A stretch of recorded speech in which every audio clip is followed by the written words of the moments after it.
Un problema específico, la explicación. Una de las preocupaciones fundamentales de los científicos es poder brindar explicaciones adecuadas de los fenómenos que estudian.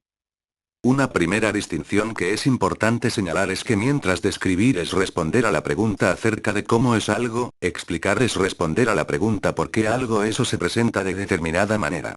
Sin duda estas preguntas requieren de un contexto que nos indique el tipo de respuestas que se desean. Describir implica señalar aspectos reconocibles o signos característicos de las cosas.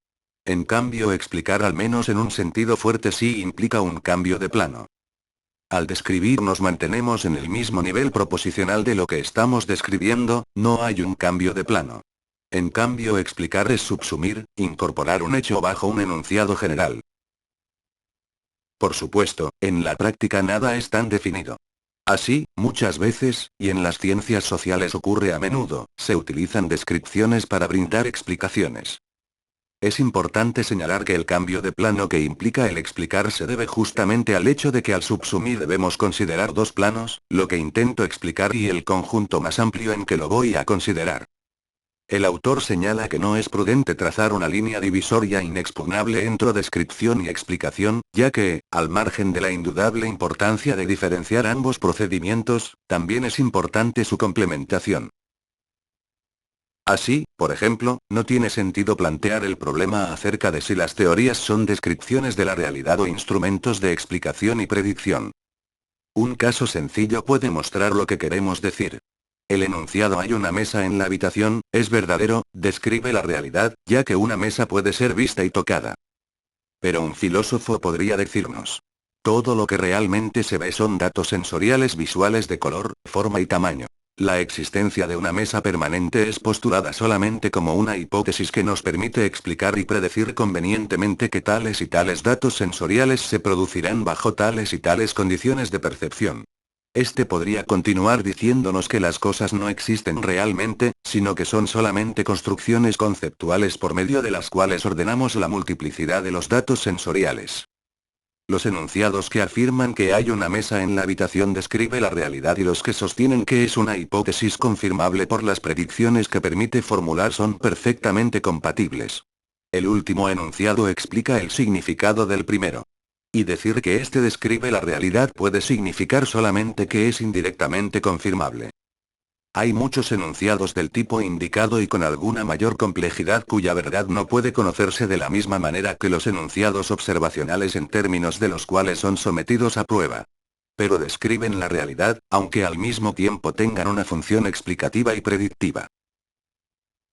De todos modos, la investigación científica pretende ir más allá de la descripción de lo que está considerando y quiere proveer una explicación de los fenómenos que investiga.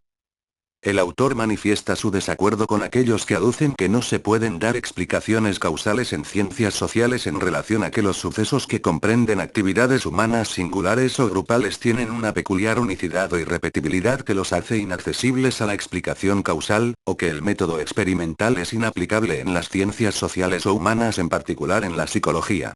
Cada suceso individual, tanto en las ciencias naturales como sociales, es único, en el sentido de que, con sus características peculiares, no se repite.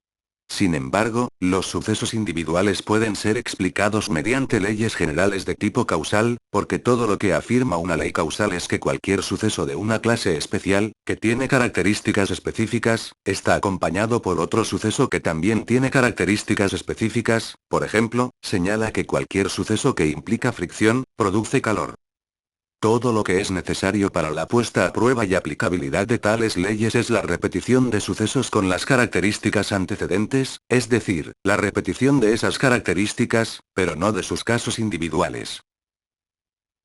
Es importante concluir, que cuando se habla de la explicación de un suceso singular, el término suceso se refiere a las características, más o menos complejas, que se dan en un lugar específico espacio-temporalmente hablando o en cierto objeto individual, pero no a todas las características de ese objeto, o a todo lo que ocurre en esa región espacio-temporal.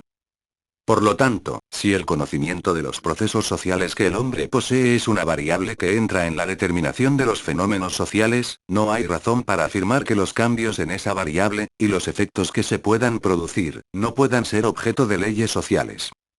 Las predicciones, si bien están estructuralmente ligadas con las explicaciones, no siempre son posibles, o confiables, sin el desarrollo de técnicas efectivas y recursos adecuados.